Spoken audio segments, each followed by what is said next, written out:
안녕하세요. 미시경제학 수강생 여러분. 오늘 주제는 효용 극대화입니다. 이 효용이라는 개념 자체가 이 경제학에서 굉장히 핵심적인 개념인데 오늘 시간에는 그 효용이라는 것이 뭔지 그것에 대한 얘기부터 시작을 해가지고 이제 경제학에서 효용이라는 개념이 어떤 식으로 다양하게 이해될 수 있는지 그리고 그 효용 개념 중에서 우리가 의사결정 효용이라는 거에 이제 초점을 맞춰가지고 얘기를 더 진행을 할 건데 그 의사결정 효용 이라는 건 말하자면은 어떤 의사결정을 할 때 그 배후에서 뭐 그 의사결정을 이끄는 그런 효용인데 그 효용과 관련해서 이제 효용 극대화 문제까지 고려를 해서 이제 행위와 선호와 그리고 효용 이 세 가지 개념 다시 해볼게요. 행위와 선호와 효용 그 세 가지 개념을 연결해서 어떻게 이해할 수 있는지를 이제 수요함수 를 통해서 우리가 그 수요 함수란 예를 통해서 이 행위, 선호, 효용 요 세 가지 개념을 한번 묶어서 이게 어떻게 연결이 되는 개념인지 그걸 한번 살펴보도록 하겠습니다. 먼저 이제 효용이란 게 뭔지에 대해서 먼저 얘기를 하고 싶은데요. 지난 시간에 얘기했던 그 제약 조건화에서의 최적화 그 문제에서도 제가 효용 극대화 문제를 고려를 했었죠. 그러니까 그냥 이게 효용 극대화다 뭐 그렇게 우리 효용 극대화를 해보자 뭐 이런 식으로 얘기하진 않고 그냥 하나의 예시로서 이 제약 조건화에서 최적화의 예시로서 우리가 효용 극대화 얘기했고 그리고 이 그런 식으로 해석하는 방법에 대해서도 말씀을 드렸었어요. 이번 시간에는 이제 본격적으로 이제 굉장히 경제학에서 핵심적인 개념인 이 효용이라는 거를 어떻게 잘 이해할 수 있을지 거기에 대해서 좀 더 얘기를 해볼 건데 효용 이제 유틸리티의 번역어예요. 유틸리티를 이제 사전에서 찾아보면은 이렇게 나옵니다. 뭔가 유용한 상태, 유스풀한 상태, 뭐 도움이 되는 상태, 뭐 프로피터블한 상태, 뭐 이런 개념이 우선적으로 나오고요.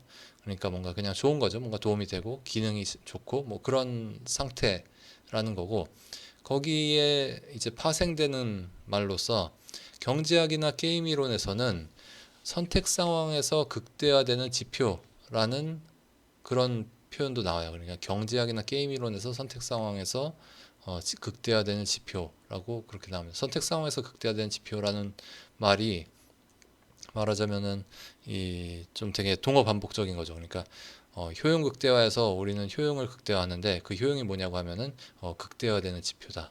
그러니까 동어 반복적으로 이렇게 좀 정의가 되어 있는 것 같아요. 근데 이제 그건 뭐 정의니까 그냥 그렇게 썼던 건데 그냥 그 의미를 여기서 좀 거기서 의미가 뭔지 좀 더 생각을 해보면은 사람들이 어떤 선택을 할 때 자신이 뭔가 극대화하려고 하는 혹은 뭐 좀 증가시키려고 하는 그런 어떤 목표랄까요? 지표랄까요? 그건 뭐냐고 생각을 해보면 뭐 즐거움이라든지 기쁨, 행복, 만족 이런 거겠죠. 그래서 어떤 선택 상황에서 즐거움을 극대화하기 위해서 더 재밌게 놀기 위해서 더 재밌게 하기 위해서 더 즐겁기 위해서 선택을 한다. 더 기쁘기 위해서 더 행복하기 위해서 어떤 선택을 한다.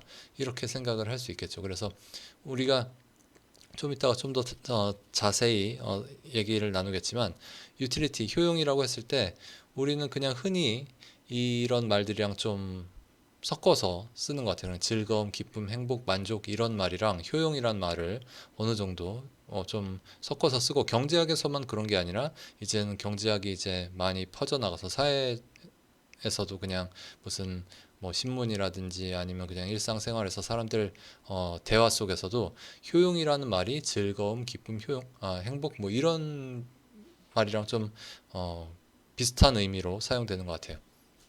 그리고 또 이제 유틸리티라는 말을 이제 사전에서 찾아보면은 뭐 전기, 가스, 상수, 하수 뭐 이런 거를 공급하거나 뭐 그런 거를 공급하는 조직 뭐 이런 식으로 이제 정의가 나옵니다. 사전적인 정의는 이런데 여기서 대강 일단 우리한테 지금 중요한 거는 이게 유틸리티라는 게 일종의 뭐 즐거움, 기쁨, 행복, 만족 이런 것들이랑 비슷한 것 같다. 그래서 효용 극대화라는 거는 결국 뭔가 어떤 기쁨이나 만족감을 극대화하기 위해서 어떤 선택을 하는 것 그런 식으로 일단 이해를 할 수가 있어요. 그게 제일 1차적인 이해겠죠. 거기에 더해서 저는 좀 더 이 개념을 깊게 한번 설명을 드려보고 싶은데 그 깊게 설명을 드리는 방법이 이제 지능을 통해서 효용을 이해하는 방법이에요. 그러니까 효용이란 개념이랑 지능이란 개념을 함께 연결시켜서 설명을 하는 거죠. 그래서 지능이라는 것을 우리가 이해를 할 때 이 효용이란 개념이 굉장히 핵심적이다라는 말씀을 드리려고 하는 건데 그게 일단 우리가 지능이라고 하면은 그냥 똑똑한 거, 그냥 멍청하지 않은 거, 뭐 이렇게 생각을 하는데 그게 어떤 게 똑똑한 건지를 정의를 잘 해야 된다는 거죠. 근데 그게 상황에 따라 다를 수 있고 그리고 또 누가 똑똑하냐라고 하는 거에 따라서 다를 수 있어요. 그래서 예를 들어서 어떤 개가 똑똑하냐, 고양이가 똑똑하냐, 뭐 원숭이가 똑똑하냐 이런 식의 질문을 던졌을 때 뭐 원숭이에게 지능이 있냐 돌고래에게 지능이 있냐 이런 식으로 했을 때 우리는 그 과연 여기서 지능이라는 거는 어떤 의미로 우리가 그 말을 사용을 하고 있는 것이고 그걸 우리가 어떻게 평가를 할 수 있을지 뭐 개들 종류 중에서 뭐 어떤 종류의 개가 뭐 더 똑똑하냐 그럼 뭔가 비교를 하고 싶을 수도 있잖아요. 그랬을 때 우리가 과연 그 비교를 어떻게 할 수 있는지 그 지능에 대한 정의와 어떤 그 평가 기준 같은 게 있어야 된단 말이죠. 그러면은 뭐 이 동물에 대한 지능뿐만 아니라 뭐 동물의 지능뿐만 아니라 뭐 인공지능 같은 것도 어떤 인공지능이 더 스마트하냐 뭐 이런 질문도 던질 수 있는데 그때도 우리는 어떤 평가 기준이 필요할 거예요. 근데 그 평가 기준을 만들려면 무엇보다도 가장 먼저 그 지능에 대한 정의가 있어야 되는데 이 생물학이나 뭐 인공지능이나 이런 쪽 지능을 연구하는 사람들이 지능을 이런 식으로 정의를 합니다.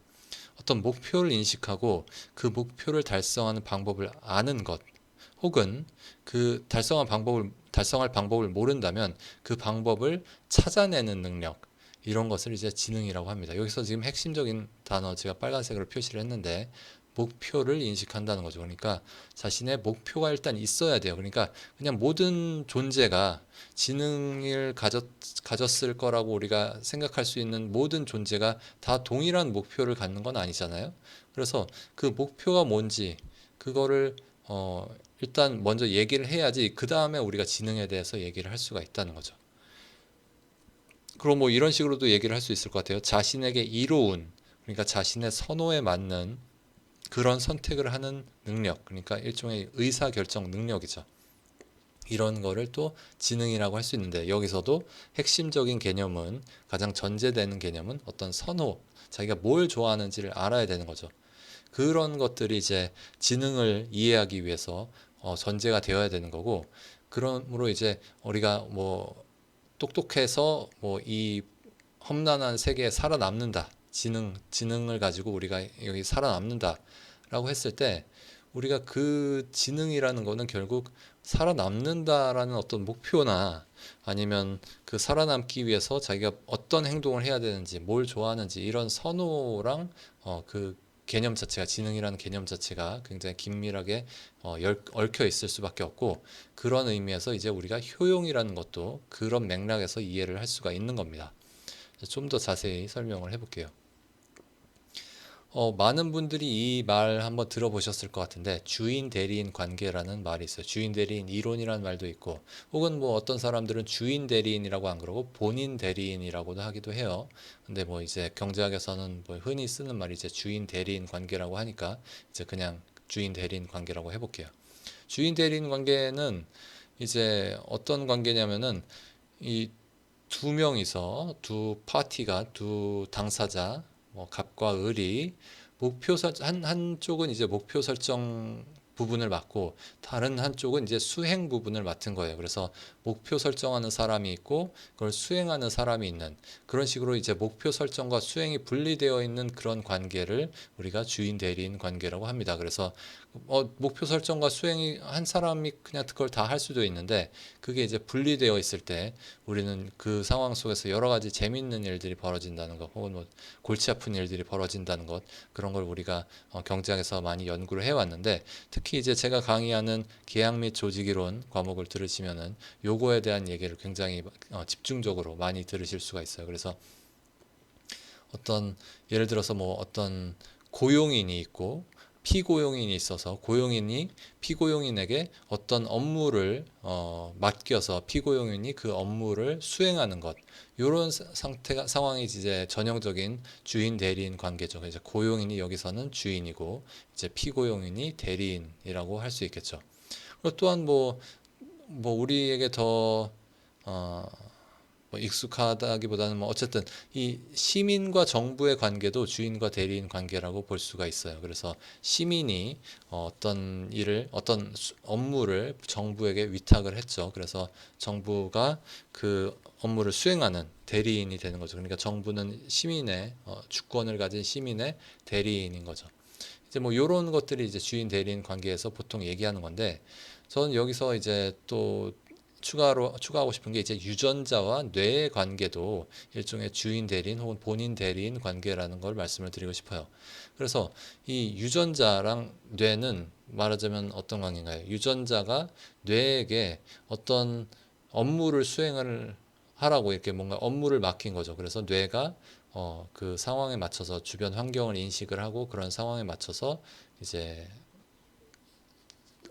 그 업무를 잘 수행을 해야 되는 거겠죠. 그래서 이 관계 속에서 효용이라는 개념을 우리가 이해를 할 수가 있어요. 그래서 효용이라는 거는 그냥 뭐 즐거움, 뭐 기쁨, 단순히 그런 게 아니라 우리가 좀 더 객관적으로 봤을 때 우리가 효용이라는 게 왜 있는지, 효용이라는 걸 왜 느끼는, 우리가 뭔가를 왜 느끼는지, 왜 고통을 느끼고, 왜 즐거움을 느끼고, 왜 행복을 느끼고 그러는지를 생각을 했을 때 이제 유전자와 뇌의 관계 속에서 우리가 그런 거를 또 이해를 할 수가 있는 거죠. 그래서 유전자가 뇌에게 준 어떤 지표가 있어요. 인덱스가 있어서 그 인덱스는 이제 뇌가 그거를 극대화하려고 하는 어떤 목표 같은 거죠.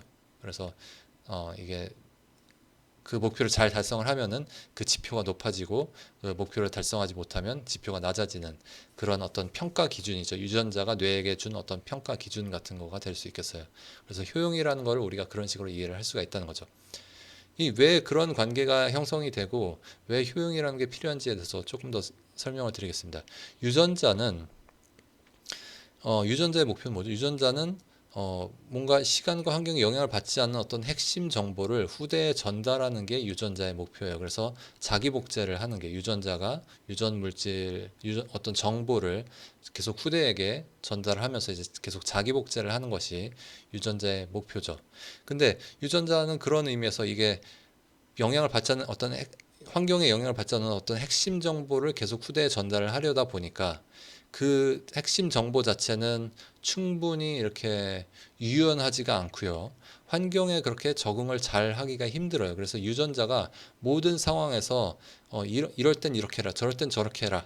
그 내용을 유전자가 다 담고 있을 수가 없어요.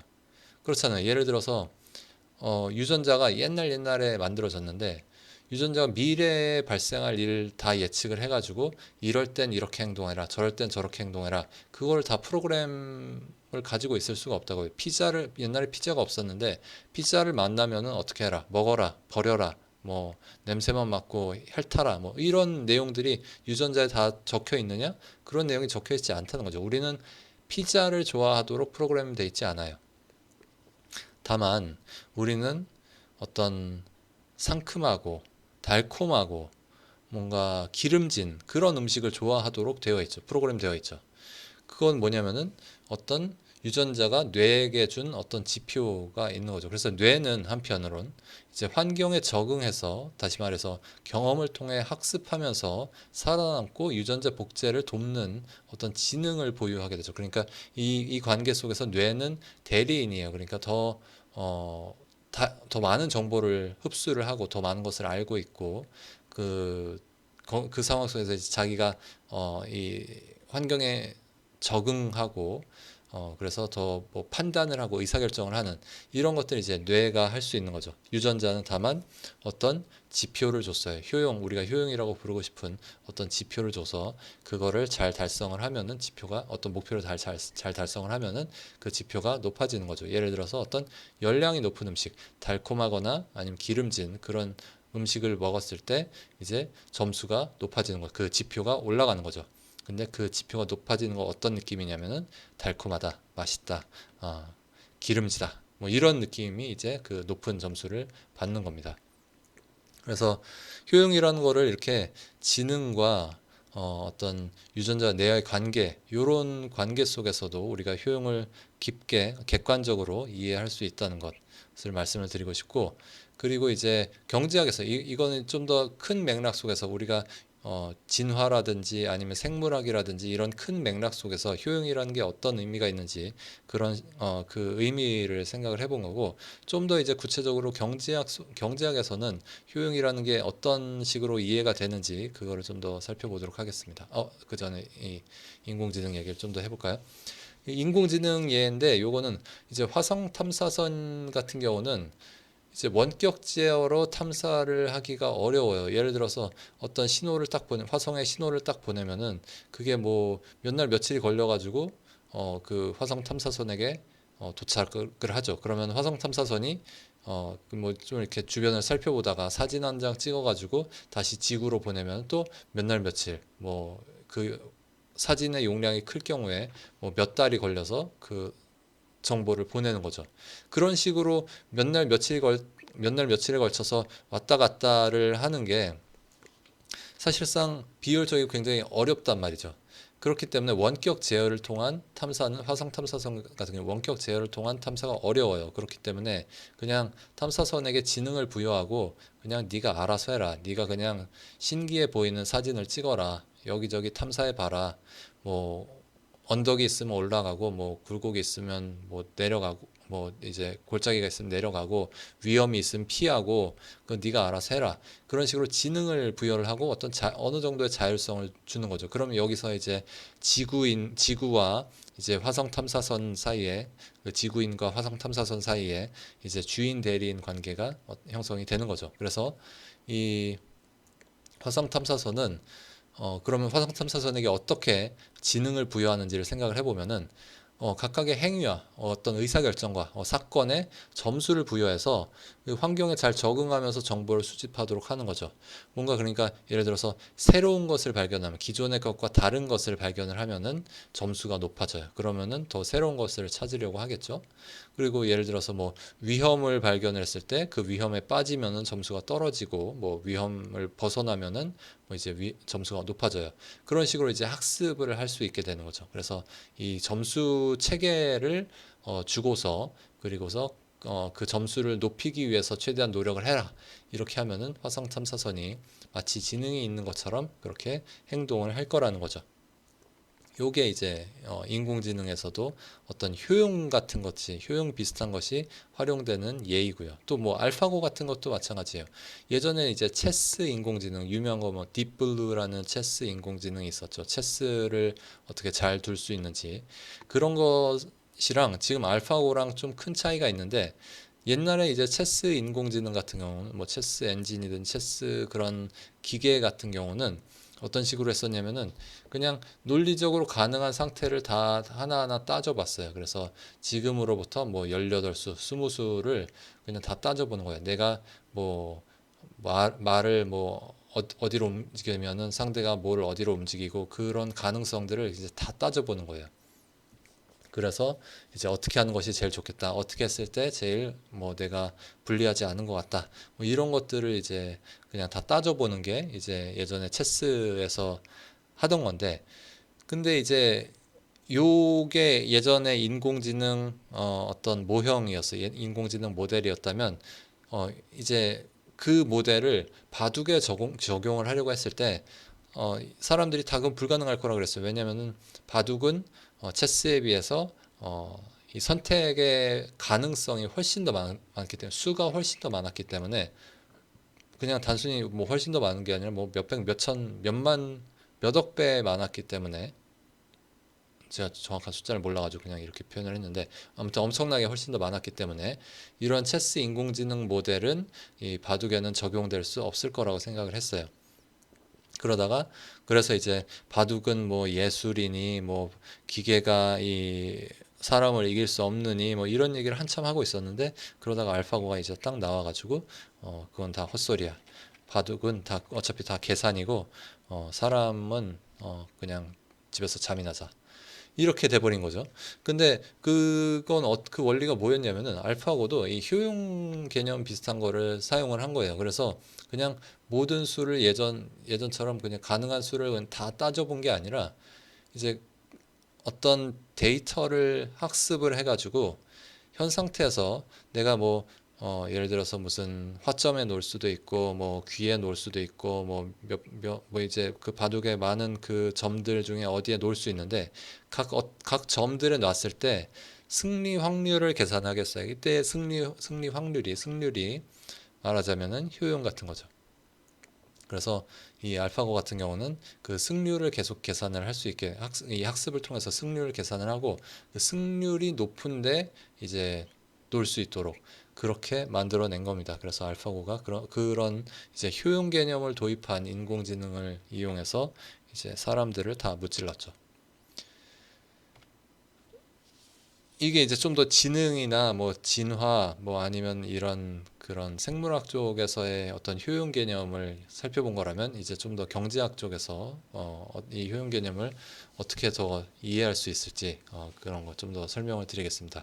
웬만한 미시경제학 책에는 이런 얘기까지 잘 안 나와요. 그러니까 뭐 제가 좀 전에 말씀드렸던 지능이라든지 아니면 여기서 얘기하는 뭐 세 가지 다른 효용 개념 이런 것들 다 얘기 안 나오는데 이런 것들을 저는 잘 이해하는 게 굉장히 중요하다고 생각해요. 이게 어차피 우리가 효용 극대화를 한다, 뭐 그냥 뭐 소비자가 어떤 식으로 선택을 한다라고 했을 때 그냥 그걸 보면은 이게 과연 맞는 얘기인가? 사람이 정말로 이렇게 선택을 하는 건가? 그런 생각이 들지만 우리가 이 좀 더 그 맥락을 알고 그러면은 이제 전 좀 더 이해하기 쉽고 좀 더 받아들이기 쉬울 것 같거든요. 그래서 우리가 과연 이 효용 극대화라고 했을 때 그 의미가 뭔지 우리가 효용 극대화의 의미를 좀 더 생각을 해보기 위해서 이 효용 개념을 조금 더 자세히 설명을 해볼게요.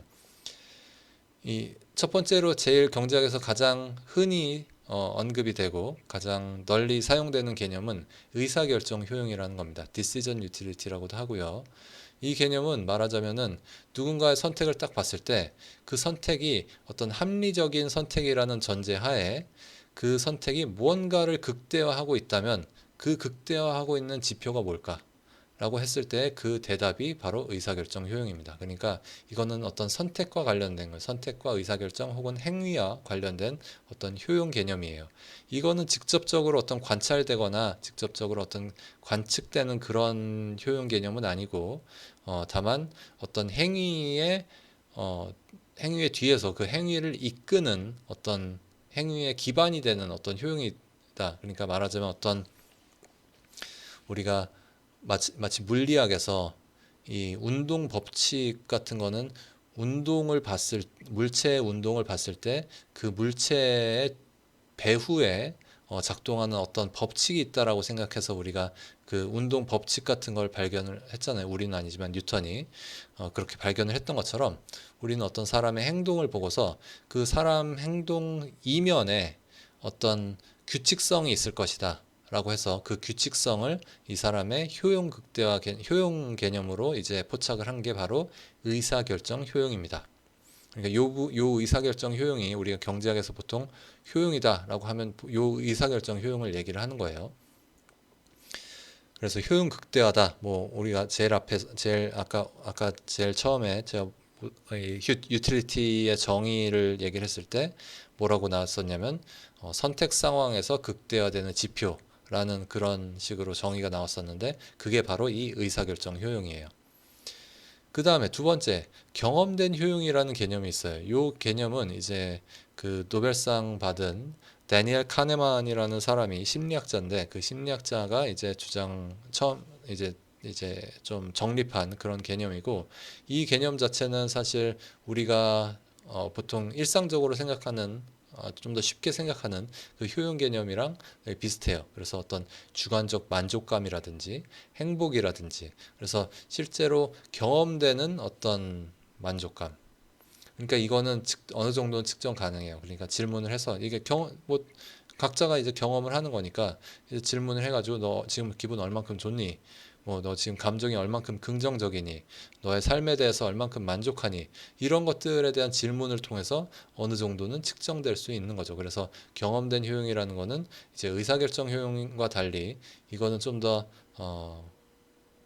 관측될 수 있고, 그러니까 우리가 실제로 어떤 느끼는 그런 개념이랑 좀 비슷한 거죠.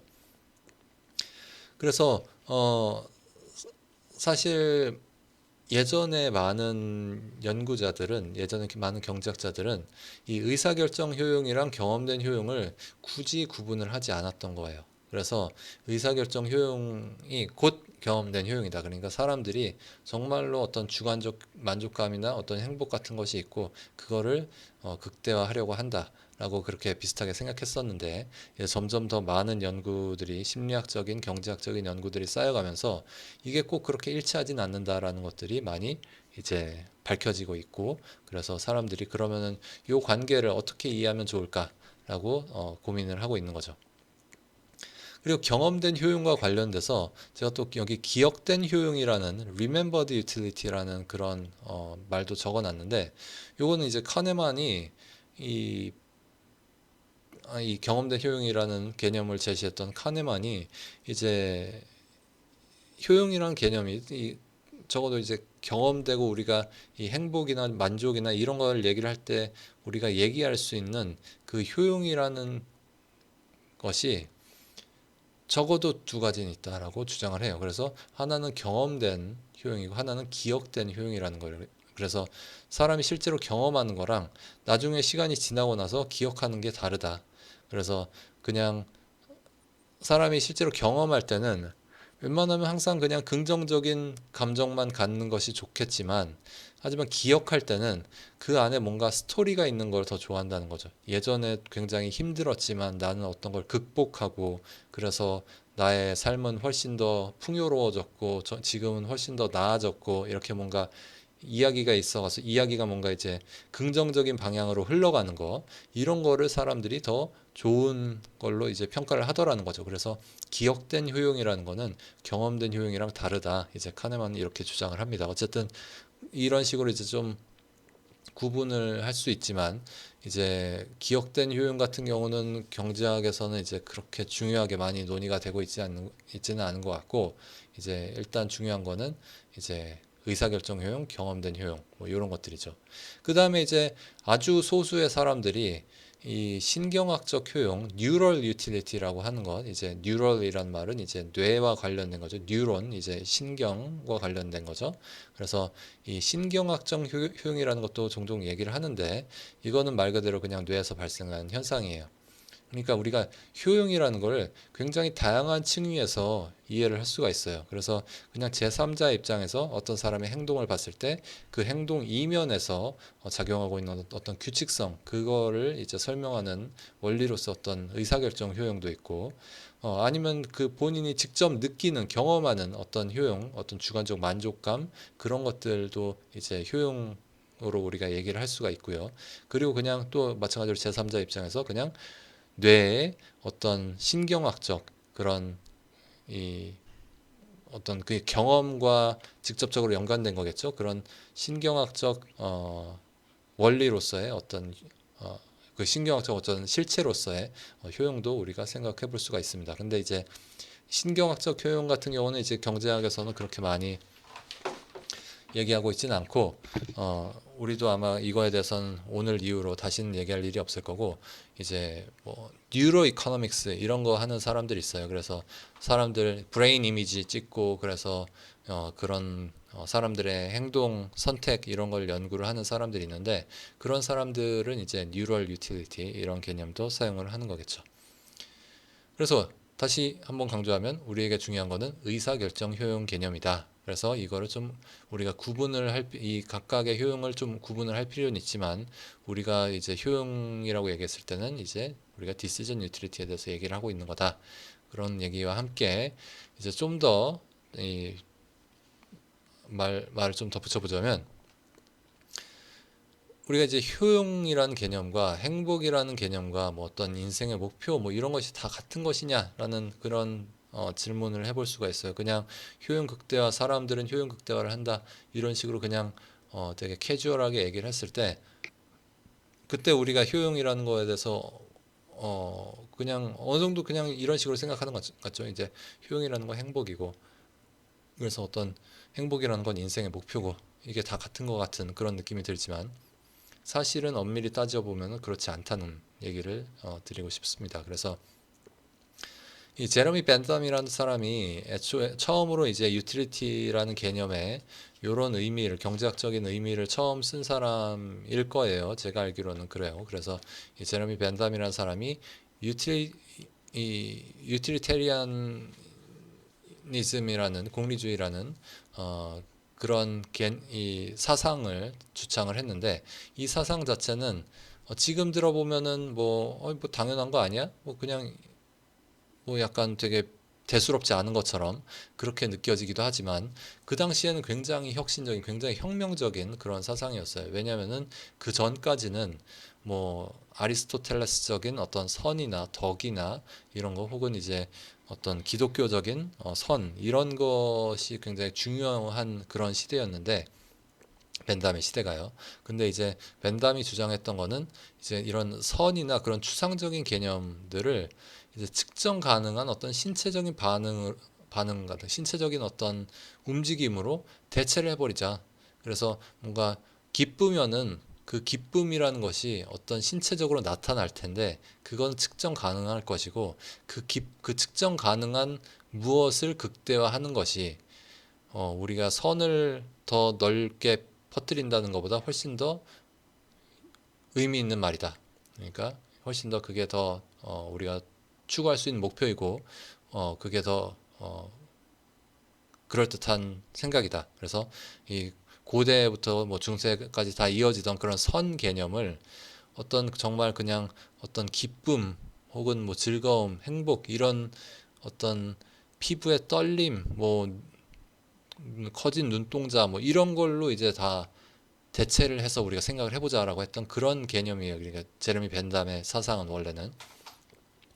그래서 이런 그냥 어떤 신체적인 만족감, 이런 것들을 극대화하는 사회가 좋은 사회다, 이런 식으로 좀 규범적인 주장을 했던 그런 사상이죠. 이제 제레미 벤담의 공리주의는 그런 건데, 사실 많은 경제학자들이 그거랑 좀 비슷하긴 해요. 그래서 많은 경제학자들이 사실은 좀 공리주의자, 자기네들이 이제 대놓고 아 나는 공리주의자야, 난 제레미 벤담의 말이 정말 다 맞는 것 같아, 이렇게 얘기하진 않지만, 왜냐면 제레미 벤담을 실제로 읽어본 사람은 별로 없으니까.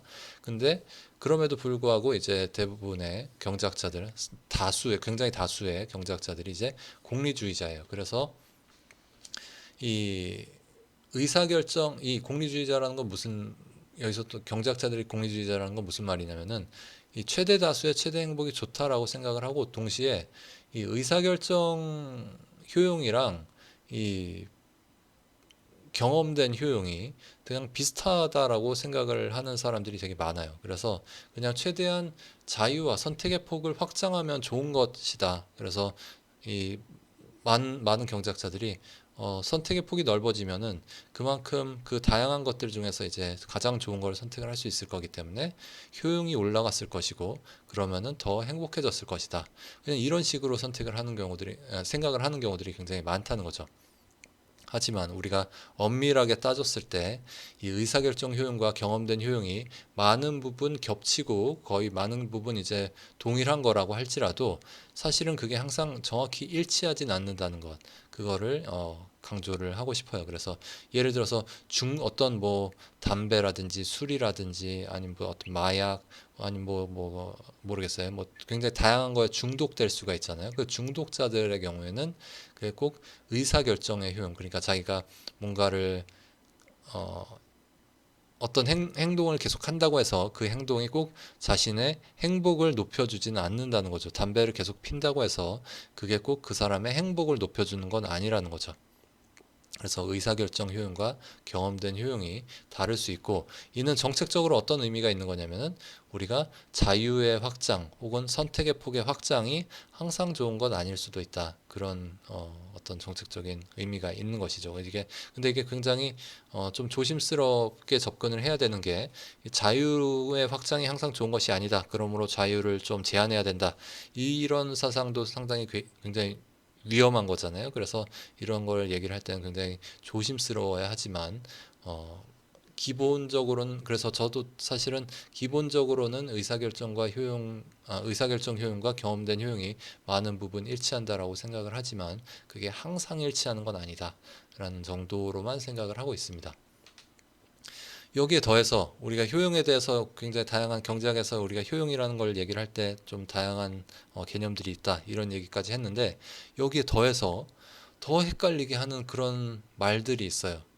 뭐 가치라는 말도 있고 효용 가치라는 말을 쓰기도 하고요. 이런 말들이 다 뭔지 사실 저는 잘 모르겠어요. 그래서 이런 말들을 쓸 때는 항상 그게 뭔지 좀 정확하게 그 의미를 확실히 좀 어, 정의를 하고서 이런 말들을 써야 된다는 거, 그런 걸 좀 말씀을 드리고 싶어요. 그래서 일상생활에서 가치라는 말은 가격 대신해서 종종 많이 사용이 되는 것 같은데, 예를 들어서 어떤 자산, 뭐 아파트나 뭐 어떤 무슨 미술품, 뭐 그런 것들의, 그런 자산들의 미실현된 가격을 우리가 가치라고 보통 많이 얘기를 하는 것 같아요. 일상생활에서는. 그래서 어떤 금융이나 이런 분야에서 가치란 말 많이 쓰는 것 같고요.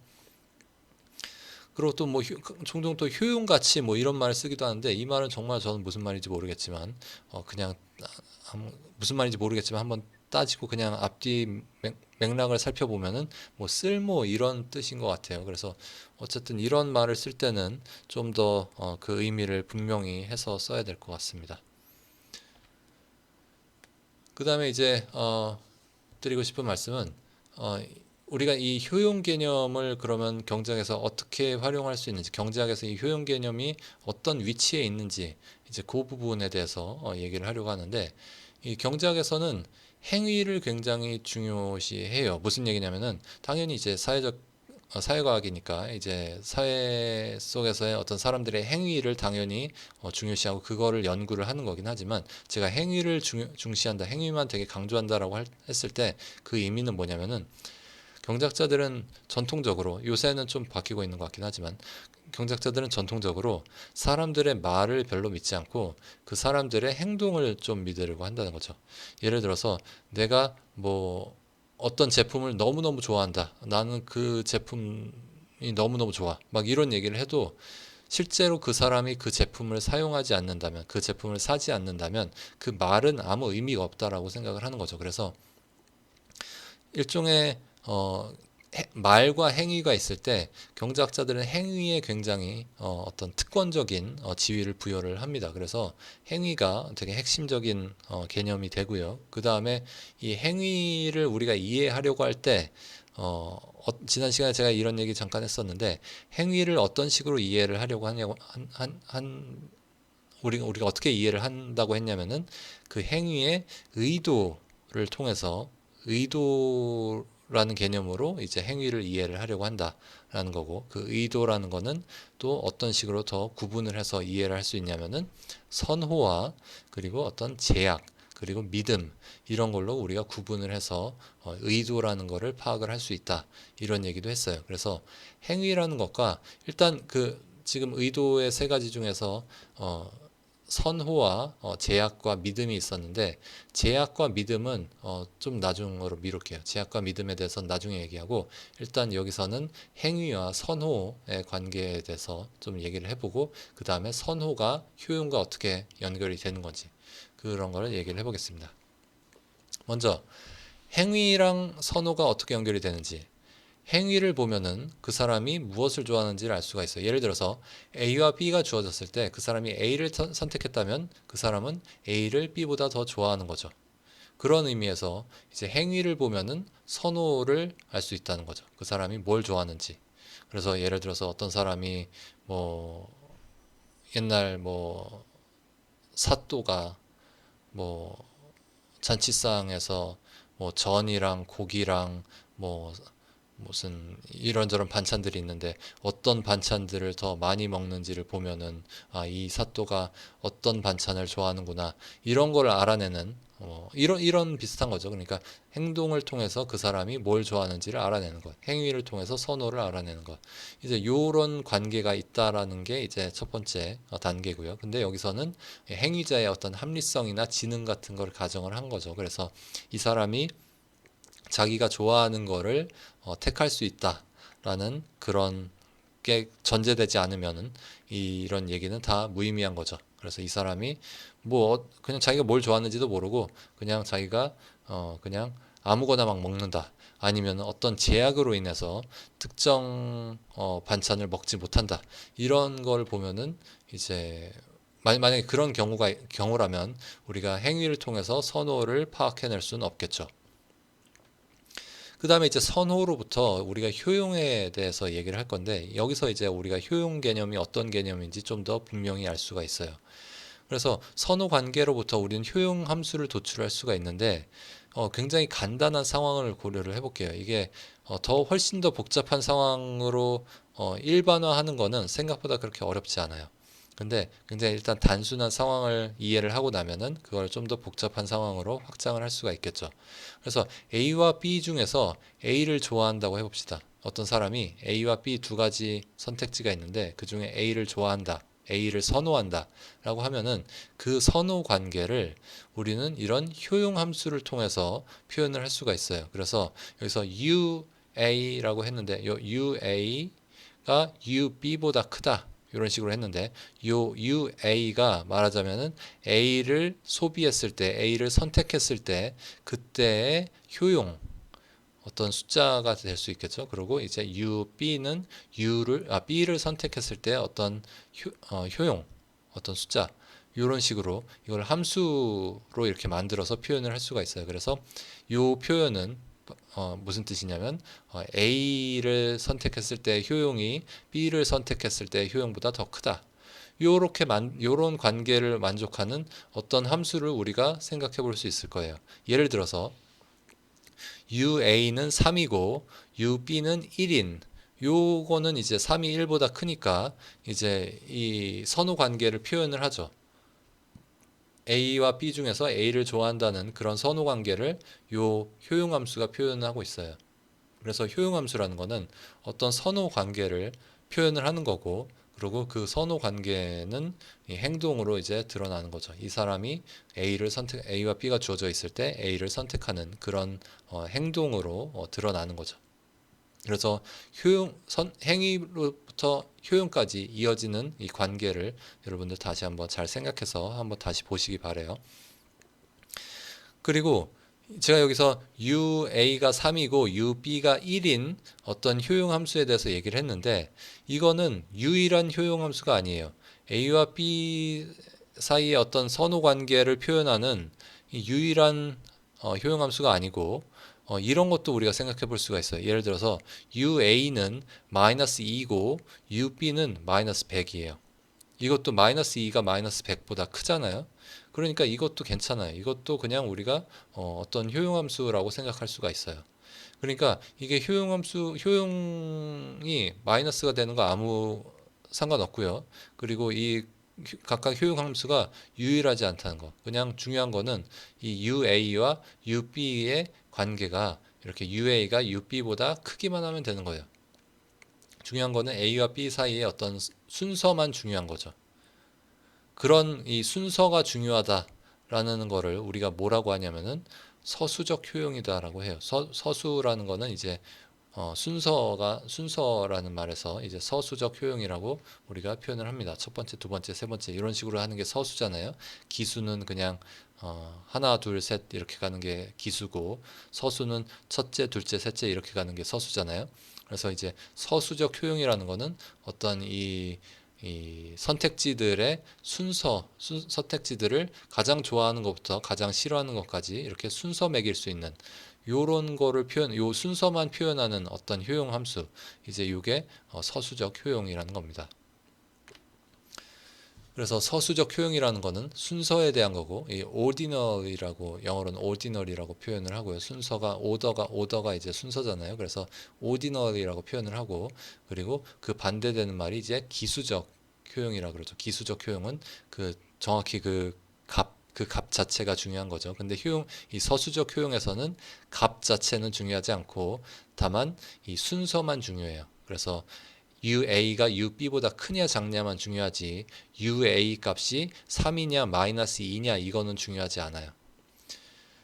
그리고 이제 제가 그 다음에 영어로 뭐라고 적어놨냐면 monotonic transformation invariance라는 말을 적어놨는데 요거는 이제 제가 나중에 좀 더 자세히 설명을 드리겠지만 이 서수적 효용이라는 개념이랑 굉장히 긴밀하게 연관이 되어 있는 거예요. 그래서 이 순서만 중요하기 때문에 그 순서를 유지한 상태로 그 값을 어떻게 바꾸든지 간에 효용함수라는 건 사실 별 상관이 없어요. 예를 들어서 지금 밑에 식 보면은 vx가 어떻게 정의되어 있냐면은 ux 더하기 5라고 되어 있어요. 이게 말하자면은 순서를 바꾸지 않고 그 값만 바꾼 거죠. 효용의 그 절대 값은 이제 다 5를 모든 효용 값에다가 다 5를 더해서 그걸 다 이렇게 5만큼 위로 올렸어요. 근데 이렇게 5만큼 다 같이 위로 올리면은 그 순서는 이 x랑 y, z 얘네들 사이의 순서는 변하지 않을 거 아니에요. 그러면은 이 u라는 이 u라는 효용함수와 v라는 효용함수는 사실상 같은 효용함수예요. 이 두 효용함수는 그냥 같은 선호 관계를 표현하는 효용함수예요. 그러니까 이렇게 순서를 바꾸지 않고 이 절대 값만 바꾸는 그런 이 변화는 이 transformation mathematically는 이 수학적으로는 이제 transformation 이런 변환 이거는 어, 이 유틸리티에서는 그냥 항상 허용되는 거예요. 그러니까 그렇게 막 바꿔도 상관없어요. 우리가 효용함수를 딱 한 가지만 고려를 하는 게 아니라 효용함수를 종종 이렇게 저렇게 바꾸기도 하는데 그렇게 이렇게 순서를 바꾸지 않고 순서를 유지한 채로 이 선택지들 간의 선호의 순서는 바꾸지 않은 상태에서 절대값을 막 이렇게 바꾸고 그런 거는 항상 허용이 되는 겁니다. 이 부분에 대해서는 제가 나중에 더 많은 예로 더 자세히 설명을 드릴 거예요. 그래서 서수적 효용, 기수적 효용 이런 개념도 있다. 요거 말씀드렸고 그리고 우리가 이제 숙제로 이 과제로 이제 각자가 자신만의 어떤 모형을 만들어 보는 경제학 모형을 만들어 보는 그런 기회가 있는데 그때 이제 여러분들이 생각을 해봐야 되는 건 이런 거예요. 어떻게 하면은 어떤 사람의 행동의 규칙성을 이제 잘 관찰을 한 다음에 그 행동을 어떻게 잘 묘사할 수 있을까? 그 행동을 잘 묘사하는 효용함수를 고민을 해보는 게 좋습니다. 이제 그게 이제 아마도 대부분의 경우에 경제학 모형을 만드는 첫 단계가 될 거예요. 그래서 경제학 모형 만들기를 할 때 이걸 항상 생각을 해보세요. 어떻게 하면은 행동을 잘 묘사하는 어떤 효용함수를 만들 수 있을까? 이거는 일종의 리버스 엔지니어링이죠. 어떤 사람의 행동을 보고서 그 이면에 뭐가 있을까? 그래서 뭐 뉴턴이 아까도 얘기했지만 뉴턴이 어떤 물체의 움직임을 보고서 그 물체의 움직임을 묘사하는 그 법칙, 그 이면의 법칙을 찾았던 것처럼 우리도 사람들의 행동 패턴을 보고서 그 행동 패턴 이면에 있는 어떤 법칙, 규칙성 그런 거를 표현하는 그런 효용함수를 한번 잘 찾아봐야 될 겁니다. 그리고 요거는 어떤 거랑도 비슷하냐면은 이 심리학이나 뭐 인공지능 요런 쪽에는 theory of mind라는 그런 개념이 있어요. theory of mind는 뭐냐면은 이게 어떤 theory of mind라고 해서 어떤 이론이 아니라 뭐 우리말로는 마음 이론이라고도 번역되긴 하지만 어쨌든 무슨 경제학 이론, 뭐 사회학 이론, 뭐 이런 이론이 아니라 이 theory of mind는 뇌에 있는 어떤 기능을 우리가 표현하는 말이에요. 그래서 심리학에서 이 사람들이 다른 사람들의 마음을 상상하고 인식하는 능력, 그게 이제 우리의 뇌에 빌트인 되어 있는데 그거를 우리가 theory of mind라 그래요. 그러니까 이 theory of mind를 잘 활용을 해서 사람들의 행동을 관찰을 한 다음에 그 행동들을 행동 이면에 과연 어떤 의도가 있는지, 어떤 효용함수가 있는지, 어떤 목표가 있는지, 그런 거를 우리가 잘 생각을 해서 우리가 가지고 있는 이 능력, 타인의 마음을 상상하는 능력을 잘 활용을 해가지고 이 효용함수를 한번 추측을 해봐야겠죠. 그런 걸 한번 해보시기 바래요. 그런 거 재밌습니다. 이제 그냥 이렇게만 얘기하면은 그럼 어떻게 해야 되는 거냐? 이제 여러분들 굉장히 불만이 터져 나올 테니까 제가 한번 예를 보여드리겠습니다. 가장 이제 경제학에서 뭐랄까요? 유용한, 가장 널리 활용되는, 가장 대표적인이란 말이 제일 좋겠네요. 경제학에서 가장 대표적으로 우리가 이 효용과 행동의 관계를 이해할 수 있는 그런 예입니다. 수요함수예요. 수요함수인데 그 중에서도 이제 저는 되게 단순한 상황, 우리가 그냥 계산하기도 편하고 그냥 이해하기도 편한 그런 거를 한번 보고 싶어서 선형 수요함수를 고려를 해보려고 해요. 선형 수요함수, 선형이라는 거는 리니어하다는 거, 리니어하다는 건 이렇게 일직선이라는 거죠. 일직선, 직선의 수요함수예요. 그래서 사실 수요함수는 뭐 꼭 직선일 필요는 없죠. 뭐 이렇게 꾸불꾸불할 수도 있고, 이렇게 오목할 수도 있고, 볼록할 수도 있고. 수요함수 자체는 뭐 굉장히 특이하게 막 생겼을 수 있지만 여기서는 그냥 그런 거 다 잊어버리고 그냥 단순함, 우리의 단순함만을 추구해서 그게 선형이라고 한번 가정을 해보겠습니다. 그리고 실제로 경제학에서 이 선형 수요함수가 굉장히 많이 사랑을 받아요. 이게 계산이 편하고 그렇기 때문에 이 선형 수요함수가 많이 활용이 되고 많은 사람들에게 사랑을 받습니다. 이거 뭐냐면은 지금 D라는 게 이제 demand의 D고요. D는 어떤 함수인데 가격에 대한 함수죠. 가격이 증가하면은 그 수요량이 감소한다라는 그 패턴을 보여주고 있습니다.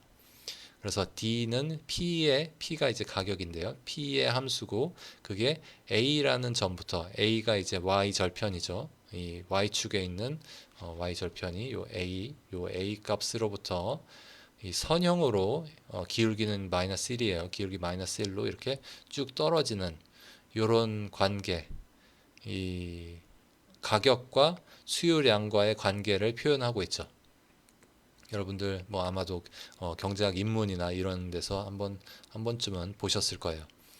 이런 관계가 있다는 거, 요거를 이렇게 볼 수 있고요.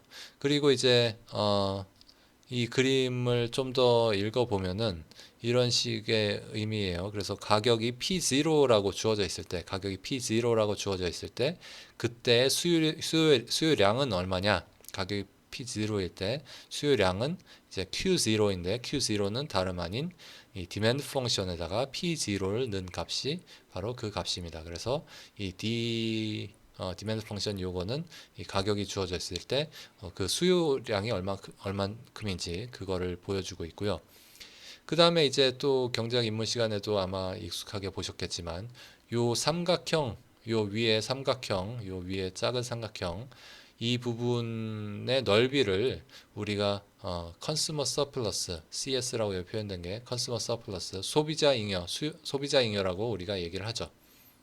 그래서 요 면적이 이제 우리가 소비자 잉여라고 해요. 가격이 주어져 있을 때 가격이 뭐 어떻게 결정이 되는지 모르겠지만 이제 뭐 그냥 공급 곡선과 만나는 점일 수도 있고 아니면 어떤 독점 기업이 있어서 독점 기업이 그냥 자기 마음대로 가격을 정해서 그냥 공표를 했을 수도 있고 뭐 그게 어떻게 결정이 됐는지 모르겠지만 일단 가격이 주어져 있을 때 그때 이제 이 소비자가 혹은 소비자들이 얼만큼 수요하냐라고 했을 때 요점까지 요 Q0까지 수요를 하는 거고 그때 이 거래를 통해서 소비자가 얻은 잉여 그러니까 잉여라는 거는 말하자면은 예전에 없었던 새로 생겨난 어떤 효용이죠. 그 효용 어떤 만족감 그런 걸 이제 소비자 잉여라고 하는데 그 소비자 잉여가 요 위에 삼각형의 면적이 됩니다.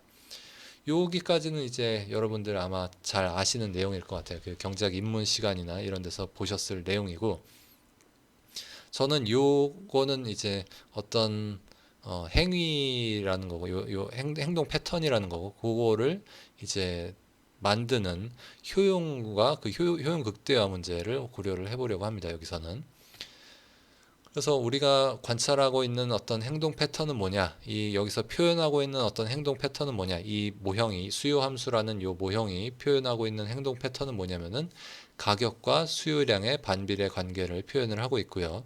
근데 당연히 지금 이 함수는 좀 더 그거보다는 더 구체적인 걸 많이 담고 있긴 해요. 그게 뭐 어, 기울기 마이너스 1로 감소한다든지 아니면은 y 절편이 a라든지 이런 것들을 더 많은 정보를 가지고 있긴 하지만 기본적인 아이디어는 어떤 행동 패턴을 이게 묘사를 하고 있냐면은 가격과 수요량이 반비례한다라는 그런 행동 패턴을 묘사를 하고 있습니다. 그러면은 이제 우리가 이 행동을 보고서 사람들의 행동을 보고서 그 이면에 지금 어떤 일들이 벌어지고 있는지 우리가 그걸 추측을 해야 되는 거잖아요. 리버스 엔지니어링을 해야 되는 거잖아요. 그걸 한번 해보려고 하는 거예요. 그러면은 가격과 수요량이 반비례하는데 왜 그럴지 좀 더 구체적으로 한번 따져볼게요. 왜 가격과 수요량이 반비례할까요? 일단 가격이 떨어질수록 한 가지 가능성은 가격이 떨어질수록 더 많은 사람들이 재화를 구매하려고 할 수도 있죠. 가격이 떨어지면 수요량이 증가하는데 그 이유는 더 많은 사람들이 재화를 구매하려고 하기 때문에 그렇기 때문에 이 가격이 떨어질수록 수요가 증가한다. 그래서 가격과 수요의 반비례 관계가 나타난다. 그럴 수도 있고요. 또 다른 가능성은 가격이 떨어질수록 각 개인이 더 많은 양의 재화를 구매하고자 할 수도 있어요. 그렇죠? 가격이 떨어질수록 그냥 각각 개인이 예를 들어서 그냥 한 명이 있는데 한 명이 그냥 더 많은 재화를 구매를 하려고 할 수도 있어요. 이 두 가지 가능성이 다 있는데 이 두 가지 가능성 각각을 한번 하나하나 살펴보도록 하겠습니다. 먼저 이제 각각의 소비자가 더 많은 양의 재화를 수요하는 경우를 한번 생각을 해보죠. 이제 재화에 대한 소비자의 선호는 대략 비슷하다고 가정을 해보고요. 그래서 소비자들이 굉장히 천차만별로 다 다른 게 아니라 소비자들은 다 비슷비슷하다라고 생각을 해볼게요. 그래서 그런 다음에 이제 우리가 그 사람의 마음을 한번 추측을 해봐야 되는데 그 사람이 어떤 걸 느끼고 무엇을 추구를 하는지 그거를 이제 우리가 추측을 해보려고 하는데 그 추측을 해서 이런 효용함수를 우리가 생각을 해본다고 해보죠. 그래서 utility function u는 q랑 m 두 개의 어떤 함수이고요. q는 뭐냐면은 이 재화를 얼만큼 소비하는지, 이 재화를 얼만큼 소비하는지가 이제 q고요. 그다음에 m은 이제 돈이에요. 그 사람이 가지고 있는 돈. 그러니까 돈을 많이 가지고 있을수록 좋고, 그리고 이 q를 아니죠. 이 재화를 많이 소비할수록 대략 좋겠죠. 뭐 항상 그렇진 않을 수도 있는데 예를 들어서 밥을 너무 많이 먹으면은 이제 토하고 싶을 수도 있죠. 그러니까 항상 가장 많이 먹는 게 가장 무조건 많이 먹는 게 무조건 많이 소비하는 게 좋지는 않지만 뭐 대략적으로 대부분의 상황에서는 더 많이 소비할수록 효용이 높아진다고 우리가 생각할 수가 있을 거예요. 그래서 Q랑 M이 이제 요 사람이 소비하는 두 가지예요. 그래서 하나는 돈이고 하나는 이제 어떤 재화. 근데 이제 우리가 이 재화에 대해서 이런 함수를 가정을 해볼게요. a 곱하기 q 빼기 q 제곱 나누기 2라는 이런 함수를 가정을 하고 요 돈 m에 대해서는 머니에 대해서는 그냥 리니어하게 머니 그 자체가 효용을 준다라고 이렇게 해보겠습니다.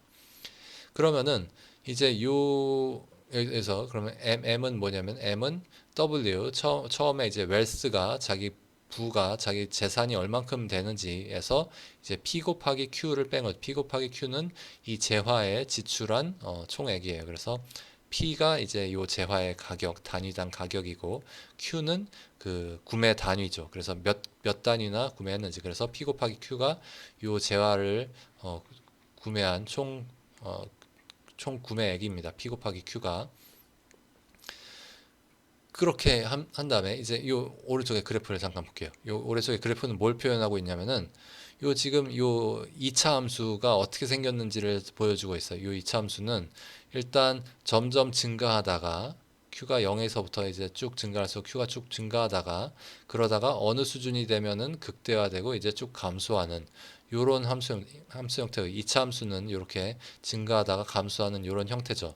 그래서 마치 뭐 표현을 하자면 뭐 밥을 점점 먹을수록 배가 불러와서 점점 어느 수준이 되면은 정말 이제 더 이상 먹을 수 없는 더 이상 먹어봤자 이제 먹으면은 점점 기분이 나빠지는 그런 상태가 돼서 더 많이 먹으면 이제 기분이 점점 나빠져서 뭐 토하고 싶어지고 막 그럴 수도 있는 거죠.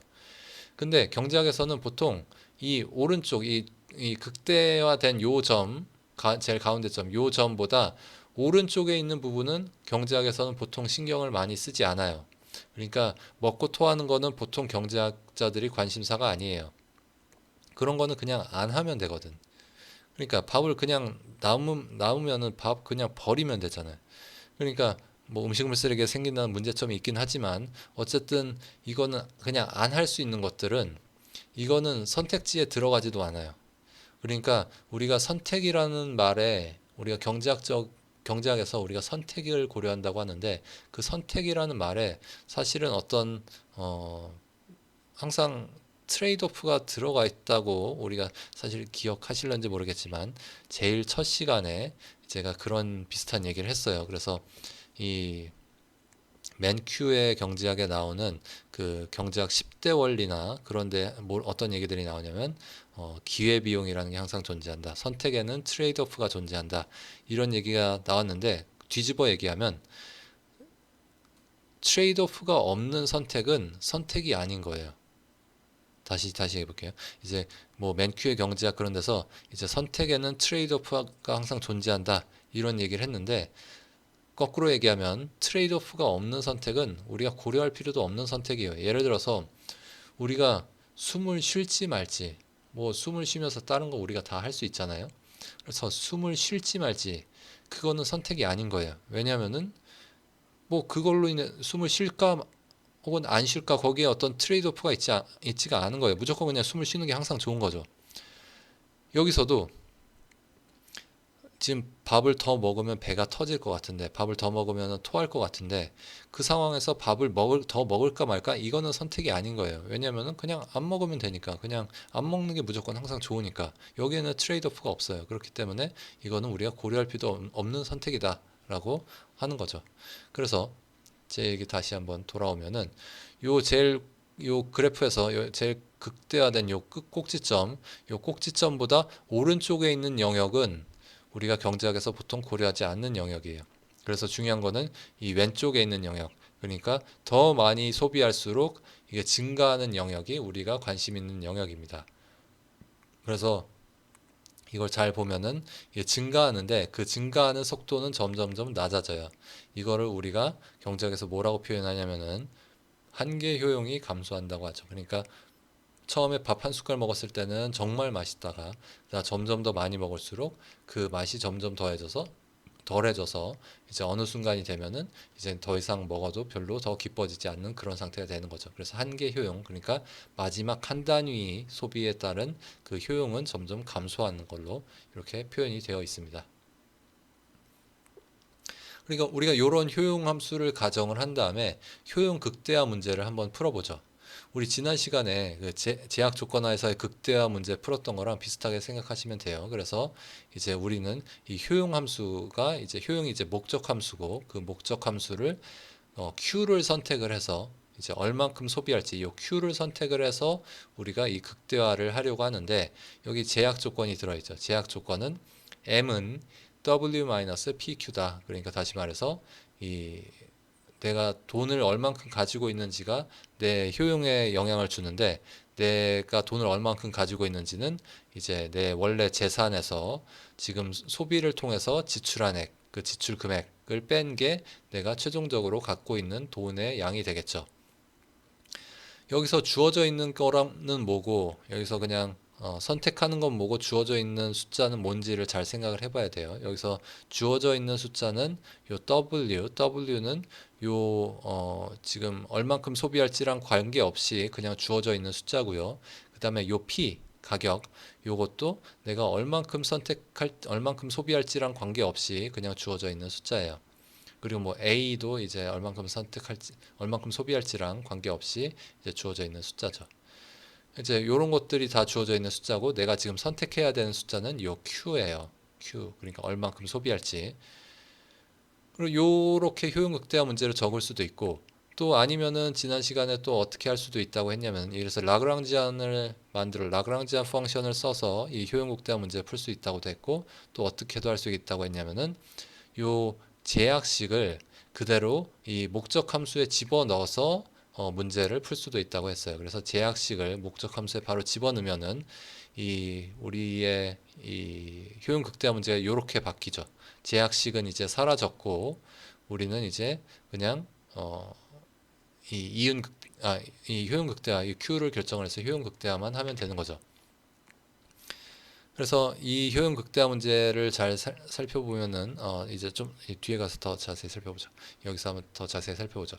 우리가 이 효용 극대화 문제를 풀려고 하는데 이제 Q를 선택을 해서 이거를 극대화를 하려고 하는데 어떻게 극대화를 하냐면은 지난 시간에 사용했던 그 방법 그대로 해볼게요. 이 이 제약 조건 하에서 극대화 문제 아니면 이제 우린 지금 제약 조건을 없애긴 했지만 이 극대화 문제를 풀 때 일단 Q로 편미분을 하죠. 선택 변수로 편미분을 해서 이제 마치 물 온도를 조금씩 높이거나 조금씩 낮추듯이 이 미분한다는 거는 조금 높여보는 거예요. 그래서 Q를 조금 높여보는 거예요. Q를 내가 소비를 조금 늘려보는 거죠. 소비를 조금 늘렸을 때 그때 더 이상 효용이 더 이상 증가하지도 감소하지 않는 상태. 그 상태가 이제 최적화된 상태죠. 물의 온도를 조금 높였을 때 더 이상 더 뭐 기분이 좋아지지도 나빠지지도 않는 상태. 딱 그 정도가 적당한 상태인 거죠. 그래서 우리가 Q를 조금 높여보고 그 다음에 그게 더 이상 효용을 증가시키지도 하락 감소하지도 않는 그런 상태를 우리가 찾았어요. 그게 바로 일계 조건이죠. 그래서 이 효용 함수, 이 목적 함수를 Q로 미분하면은 요 AQ를 Q로 미분하면은 그냥 A가 되고요. 그 다음에 Q 제곱을 Q로 미분하면은 2 곱하기 Q가 되는데 2 곱하기 Q에 밑에 지금 2분의 1이 있으니까 여기 지금 2분의 1이 곱해져 있으니까 2분의 1이랑 캔슬 아웃돼서 남는 거는 그냥 Q만 남고요. 그 다음에 W는 어떤 상수예요. 상수라는 거는 그냥 Q에 대해서 변하지 않는 숫자라는 소리죠. 그래서 Q에 대해서 변하지 않는 W는 그냥 주어진 숫자예요. 10, 뭐 100, 뭐 이런 숫자예요. 그래서 이 W는 Q랑 상관없으니까 Q로 미분하면은 W는 사라지고요. 그 다음에 P 곱하기 Q를 마이너스 P 곱하기 Q를 Q로 미분하면은 마이너스 P가 나옵니다. 그래서 그 이 1개 도함수가 1차 도함수가 이제 0이 되는 그 상태가 바로 이 최적점이 되는 거죠. 물론 이제 이계 조건도 따져봐야 되는데 이계 조건은 우리가 앞에서 그림에서 봤듯이 이계 조건은 만족이 돼요. 이렇게 위로 볼록한 함수 형태이기 때문에 이계 조건은 만족이 돼요. 그래서 여기서는 굳이 따져보지 않을 거예요. 1개 조건은 이렇게 주어져 있어요. 근데 요 식을 다시 좀 정리해서 써보면은 요 Q 스타를 오른쪽으로 옮기고 다시 적어보면은 이렇게 쓸 수 있어요. Q 스타는 이 최적 소비량이에요. 그러니까 가격이 주어져 있을 때 최적 소비량이 나왔는데 그게 A 빼기 P죠. 그러니까 가격이 P로 주어져 있을 때 최적 소비량은 A 빼기 P예요. 다시 말해서 가격이 P로 주어져 있을 때 최적 소비량은 A 빼기 P고 이 얘기는 뭐냐면은 수요함수는 효용 극대화의 결과고 그 수요함수는 이렇게 적을 수 있다는 거죠. 이 수요함수라는 거는 결국 내가 얼만큼 소비할지를 사람들이 가격이 주어져 있을 때 결정을 해서 그걸 이제 가격이 주어져 있을 때 얼만큼 소비할지를 결정을 한 거고 그 값이 이렇게 우리가 원래 생각했던 A 빼기 Q A 빼기 P 형태로 이렇게 나온다는 겁니다. 그래서 우리는 요 어떤 수요 함수를 보고서 과연 이 수요 함수의 이면에는 어떤 행동 규칙이 있을까라는 걸 우리가 생각을 했는데 그 행동 규칙은 우리 요런 효용 함수를 가정을 하면은 우리가 이런 행동 패턴을 묘사를 할 수가 있다는 것을 우리가 확인을 한 거죠. 그러면은 우리 좀 더 이 의미를 좀 더 생각을 해봅시다. 이 소비자의 한계, 이 의미가 우리가 지금 이 수요 함수가 이렇게 하락하는데 소비자 이 수요 함수가 우하향하는데 그 우하향하는 수요 함수의 의미가 뭔지를 생각을 해보면 결국 이 어디서 이런 패턴이 나타나게 된 거냐면은 소비자의 한계 효용이 하락한다는 그 가정에서 이 우하향하는 수요 함수가 나왔어요. 그러니까 우리 다시 그림 한번 다시 볼까요? 이게 이제 수요 함수인데 죄송합니다. 이게 효용 함수인데 효용 함수가 이렇게 위로 이렇게 볼록할 때 이렇게 점점 한계 효용이 이렇게 하락하잖아요. 그러니까 점점 증가 속도가 점점 어, 낮아지잖아요. 증가 속도가 이제 변화율이 점점 작아지잖아요. 여기서부터 우리의 우하향하는 수요 함수를 얻은 겁니다. 그래서 소비자의 한계 효용이 하락한다는 거고요. 그 소비자의 한계 효용이 하락한다는 거는 더 많이 소비할수록 마지막 한 단위가 주는 추가적인 효용을 감소한다는 뜻이고, 그렇기 때문에 많은 양의 소비를 하기 위해서는 가격이 충분히 낮아야 되는 거죠. 가격이 충분히 낮을 때만 많은 양의 소비를 할 거예요. 왜냐하면은 많은 양을 소비를 하면은 그때 한계 효용은 굉장히 낮을 것이기 때문에 오직 그때만, 가격이 충분히 낮을 때만 많은 양을 소비를 하고, 가격이 높을 때는 조금만 소비를 하는 거죠. 조금만 소비를 한다는 거는 한계의 효용이 높은 그 상태에서 그냥 멈추겠다는 거죠. 거기서 조금 더 소비해봐야 이제 가격이 내 한계 효용보다 더 높을 수 있기 때문에 그럴 때는 소비를 하지 않는 것이 더 좋다는 겁니다. 그래서 이런 사람의 어떤 행동 패턴, 이 수요함수로 표현된 어떤 사람의 행동 패턴과 이 사람의 효용 사이의 관계를 우리가 이렇게 살펴볼 수가 있고요. 그리고 뭐 하나 더, 아까 두 가지 가능성이 있다라고 했는데, 한 가지 가능성은 사람들이 각각의 소비자들이 더 많이 소비한다, 더 많이 수요한다, 이런 거였고, 두 번째 가능성은 더 많은 사람들이 제품을 수요를 한다. 그러니까 그냥 각각 개개인은 수요량을 늘리지 않지만 더 많은 사람, 예전보다 더 많은 사람들이 이 제품을 수요를 하기 때문에 수요량이 이렇게 증가를 한다. 이렇게 생각할 수도 있는데, 그 두 번째 경우를 생각을 해보겠습니다. 여기서는 개별 소비자는 최대한 최대 한 단위의 제품을 구매를 한다고 생각을 해볼게요. 예를 들어서 뭐 자동차나 컴퓨터나 휴대전화 이런 건 뭐 어떤 사람들은 뭐 두 개 이상 구매를 하기도 하죠. 뭐 컴퓨터 두 대 이상 사기도 하고, 뭐 자동차 두 대 이상 있기도 하고, 휴대전화 두 개 이상 갖고 다니기도 하지만, 뭐 대다수의 사람들은 이런 것들은 보통 하나만 가지고 있죠. 그래서 뭐 그런 종류의 제품이라고 생각을 해볼게요. 그래서 앞에서는 우리가 뭐 예를 들어서 밥을 얼만큼 먹는지, 이런 거는 밥 먹는 양, 이런 거는 사실 이렇게 한 사람이 여러 단위를 구매를 하는 거라고 생각을 할 수 있지만, 여기 뭐 자동차나 컴퓨터, 휴대전화 이런 거는 대부분 사람들이 맥시멈 뭐 한 단위를 구매를 하는 거라고 생각을 할 수가 있겠죠. 일단 그런 경우를 생각해 볼게요. 그런 경우에 이제 한 단위만 구매를 하는 그런 제품을 고려를 해보죠. 그런 경우에 사람들이 소비를 통해서 얻는 효용을 V라고 해볼게요. V는 사람들이 그 한 단위 제품을 딱 소비를 해서 얻는 효용이에요. 그리고 이 V는 사람마다 달라서 그 값이 아주 작은 사람도 있고 그 값이 아주 높은 사람도 있다고 가정을 해보겠습니다. 그래서 더 구체적으로 이 V 값이 0과 A 사이에 균등하게 분포한다고 가정을 해볼게요. 이 그림 보이시죠? 그림에 나온 것처럼 0과 A라는 어떤 선분이 있고 그 위에 이 V 값들이 쭉 분포해 있어요. 균등하게 쭉 분포해 있어요. 그래서 어떤 사람들은 그 V 값이 굉장히 높고 A에 굉장히 가깝고, 어떤 사람들은 뭐 그 V 값이 굉장히 작아서 뭐 0에 작기도 하고, 그 중간에도 굉장히 많이 이렇게 쭉 균등하게 분포되어 있는 거죠. 여기서 이제 이런 소비자들이 효용 극대화를 한다면 어떤 식의 의사결정을 하게 될지를 생각을 해보면, 이 지금 요 효용 함수를 생각을 해볼게요. 요 효용 함수를 생각을 해볼게요.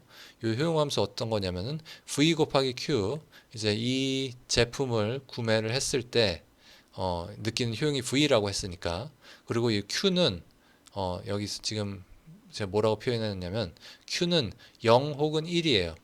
지금 이 표현이 무슨 뜻이냐면은 Q는 이 뒤에 나온 집합의 원소인데, 이 집합은 두 개의 원소가 있죠. 0 혹은 1.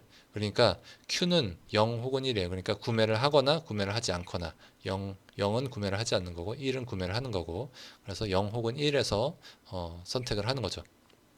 그래서 만약에 구매를 하면은 이 부분이 V가 될 것이고, 구매를 하지 않으면 0이 될 거예요.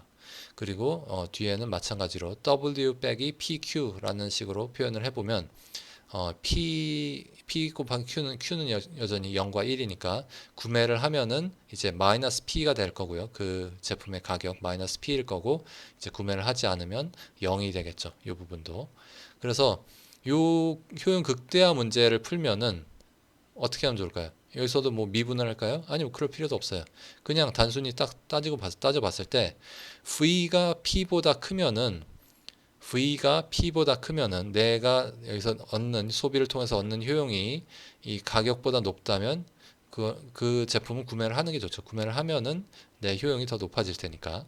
그리고 만약에 V가 P보다 작다면 구매를 하지 않을 거예요. 그 결론은 뭐냐면은 V가 P보다 큰 사람들만 이 제품을 구매를 할 것이고요.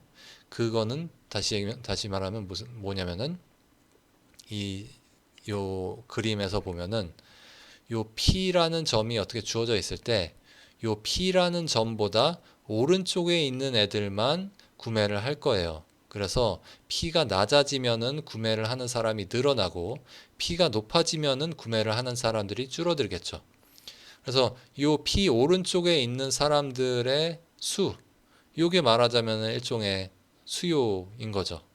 그래서 이 사람들이 이 위에 균등하게 분포해 있기 때문에 그 사람들의 어떤 메저랄까요? 그 사람들이 얼마나 많은지를 표현하는 한 가지 방법은 이런 거죠. 이렇게 A 빼기 P가 말하자면 이 거리인데, A 빼기 P가 이 거리인데, 이 거리로 우리가 요 공간 안에 사람이 얼만큼 많은지를 표현을 할 수가 있고, 그거는 말하자면은 얼마나 많은 사람들이 이 제품을 수요를 하는지를 이런 식으로 표현을 할 수가 있는 겁니다. 그래서 수요 함수는 A 빼기 P다. 이런 식으로 표현을 할 수도 있습니다. 그래서 가격이 낮아질수록 더 낮은 효용을 얻는 사람도 구매를 한다는 그런 아이디어를 이런 식으로 표현을 할 수가 있는 겁니다. 여기서도 지금 어떤 효용으로부터 이 행동 패턴, 그러니까 수요 함수를 이렇게 도출을 할 수가 있는 거죠. 그래서 되게 간단한 선형 수요 함수를 도출하는 두 가지 방법을 우리가 봤어요. 어떤 식으로 도출했냐면 두 가지 다른 가정과 어떤 효용 함수를 통해서 우리가 이 굉장히 간단한 선형 수요 함수를 도출을 해봤습니다. 마지막으로 이제 제가 소비자 잉여 얘기도 잠깐 했었는데 앞에서 그 소비자 잉여에 대한 얘기도 마지막으로 좀 해보려고 해요. 이제 소비자 잉여라는 거는 결국 뭐냐면은 우리가 그 수요 함수에서의 그 삼각형 위의 삼각형의 면적인데 그 삼각형의 면적은 사실은 이 소비자들의 효용의 합산이에요. 다시 말해서 소비자 잉여라는 거는 소비자들이 거래를 통해서 얻은 총 효용이에요. 그거를 우리가 어떻게 확인할 수 있냐면은 여기서는 이 수업에서는 사실 미분만 하고 적분은 하지 않으려고 해서 그거를 제가 직접 보여드리진 않을 텐데 개념상으로는 이렇게 이해를 하시면 돼요. 효용함수에서 출발해서 우리가 수요함수를 도출할 때 우리가 효용 극대화 문제를 풀었죠. 효용 극대화 문제를 어떤 식으로 풀었냐면은 미분을 통해서 효용 극대화 문제를 풀었어요. 바꿔 얘기하면은 효용함수를 미분하면은 우리가 수요함수를 얻는 거예요. 반대로 이제 수요 함수를 적분한다는 건 뭐죠? 어떤 그래프가 있을 때 그 그래프 밑에 면적을 계산을 하는 게 적분하는 거잖아요. 그래서 수요 함수를 적분하면은 우리가 소비자 잉여를 얻는데 그 소비자 잉여는 다름 아닌 효용이에요. 그러니까 효용을 미분하면 수요를 적분하면 효용. 요런 관계가 있습니다. 그래서 그거를 여러분들이 이제 보이는 건 사실 여러분들의 적분 같은 게 그렇게 부담스럽지 않다면 이거 보이는 건 굉장히 간단해요. 원하시는 분들은 이제 한번 스스로 해보시는 것도 좋을 것 같습니다. 그래서 오늘 시간에는 효용 개념과 효용 극대화, 특히 이제 이 행동과 선호와 효용 간의 관계, 그거에 대해서 얘기를 했고, 구체적으로 이제 수요 함수랑 관련해서 이 효용이란 개념과 이 수요라는 개념이 어떻게 연결이 되는지, 효용이란 개념과 이 행동이 어떻게 연결되는지 그거를 한번 봤습니다. 오늘은 여기까지 하겠습니다. 네, 감사합니다.